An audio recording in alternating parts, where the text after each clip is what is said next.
for your debut. What's up, Porch Nation? Welcome back to Porch Nation headquarters here in the surprisingly mild Worcester, Massachusetts. Week 12 was another banger here in the Greatest League, and we have more than ever to cover. The playoffs are practically here, and there's still so much uncertainty. We have clinched spots, division lead shakeups, and even with only 2 games left, so much more regular season competition to go. We have playoff scenarios and streaks come from behinds. We seriously have too much to go over for me to waste any more time here. Sorry, baby. No time. Let's get into it. Welcome back to the Porch Nation Stats Dungeon. Lab. We have 8 games and a lot of scenarios to cover afterwards, so let's roll right into it, starting with our marquee matchup of the week, Skinner and Dylan. These guys both came into this game in a 4-way tie with Alex and Adam for the league's best record of 8-3. Ultimately, it came down to Monday night. Skinner had linebacker Denzel Perriman for Vegas, and Dylan had DK Metcalf with linebacker Jordan Brooks. And despite being down by nearly 20 points, Dylan was projected to eke out a win. Metcalf fell shy of his expectation, getting Dylan 1 1/3 points, so despite Brooks getting 12 IDP points, Skinner wins this one by just over 6. In doing so, Skinner keeps pace with Adam, who, as I mentioned, came in at 8-3 as well. And like Skinner, Adam came away with a win this week. Adam and Pete combined for our highest score, and Adam had the highest individual score this week. Going into Monday's game, Adam led by only 1.05 points, but Pete went on to get just 1 point on Monday night, and Adam extended his lead with nearly 22 more. In the North, we had Berg versus Steve in a game of 2 7-4 teams. It seemed that this week was a tough week for kickers. The 2 kickers in this one canceled each other out. Berg's win evens this pair's head-to-head and divisional records, so if they find themselves with the same record in 2 weeks, it'll come down to points. The other matchup in the North featured Joe trying to keep pace with Berg and Steve, and Dee trying to make winning a habit. Though projections were wishful thinking for both of these teams, Joe comes away with an easy one this week. Josh Marshall and his team on the rise took on division rival Jeff this week. Jeff stayed consistent, scoring 90 even in Week 1's win over Josh, and he put up 90.4 this week. The difference is Josh scored 77.03 in Week 1 and 140.25 this time. This win makes 5 in a row for Josh with his sights on the crown. Josh still has a chance at the division lead if his winning continues. Jeff stays in second in the East with a tied head-to-head record and better divisional record than Josh. Our final 8-3 team this week, Alex, took on fellow Fitchburg alum Ross in our biannual cross-floor RA versus CA third floor of Abishan reunion rematch takedown face-off battle supreme part 2, 2021. Ross attempted to spoil the class of the division's party, but despite his 50 points on Monday alone, he wasn't able to keep pace with Alex in our league's third highest scorer.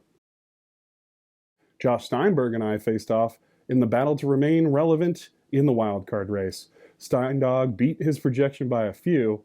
Tom and the rest of my team along with him fell well shy, and this tilt left us both at 6-6 and still knocking on that wildcard door. And now, our game of the week. There was much talk in the chat about certain inevitabilities for this one. I can't recall who exactly, and to name names would be ungentlemanly anyway, but the point is, this one was back and forth. It was projected to come down to a quarter of a point, so with that frame of reference, Andy delivered an upset that was more than triple that margin. Wow! At the start of Monday, it seemed almost certain based on projections that Greg would snag his first victory in the league. J.D. McKissick went off for 2 scores on Monday night, and Andy ended up winning by .87. I love decimal wins. So there are our games this week. We each only have 2 left. In fact, most of us already have less than 2 by the time this comes out. So with that in mind, let's talk playoffs and scenarios. Playoffs? Don't talk about it. Playoffs? You kidding me? Let's start with an easy one. Alex has clinched the West Division for 2021. Congrats, buddy. You mounted a great campaign. He's still holding on to the first seed as well, and therefore would get a bye week and would play the lowest possible seed thereafter as well. I'm still in the hunt for the wild card, and that requires a lot of North Division losses, so we'll see how that develops. The South had Skinner and Adam winning this week, and that basically means they've both clinched the playoffs.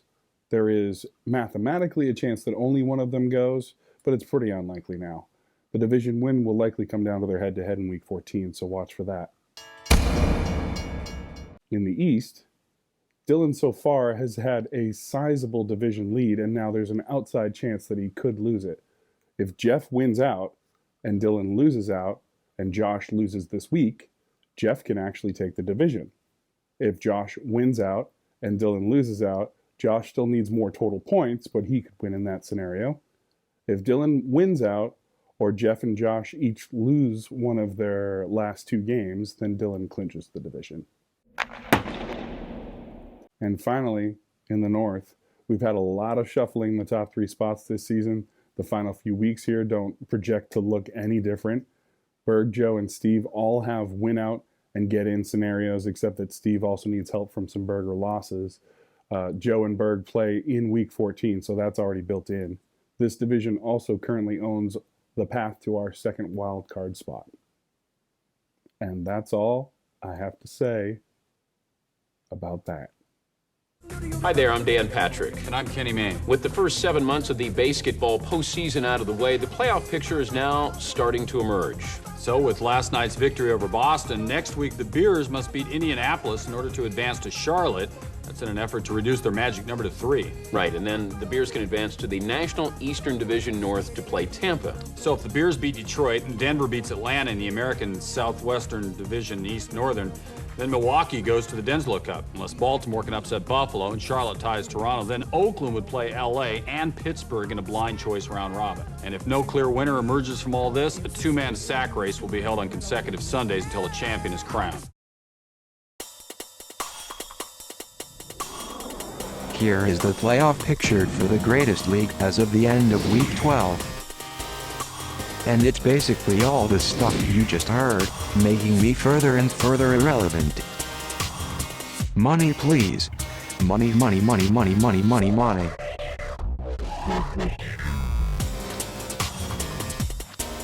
F-A-B 50 Hyundai. Get that me, fam, we out. All right, guys, Week 12 is in the books. Cliche or not, we do still have so much action left, and all but one division is still hanging in the balance. Let's keep the pedal down and push on through. I know I don't really have to say this, but I want to see some aggressive spoilers over the next couple weeks. Out of the playoffs doesn't mean out of the league, and then we don't still have some games to win. So let's get them. Until next time, keep thriving, Porch Nation.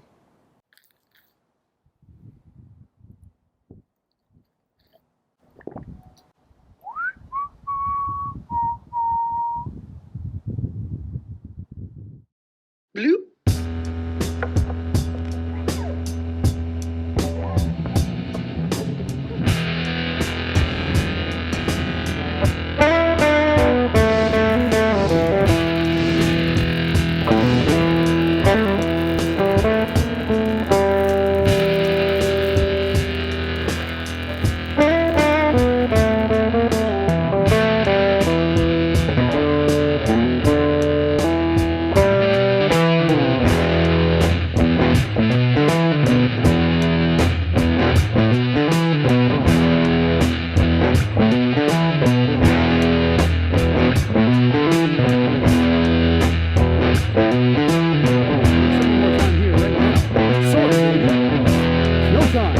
Sorry, baby. No time. Let's get into it.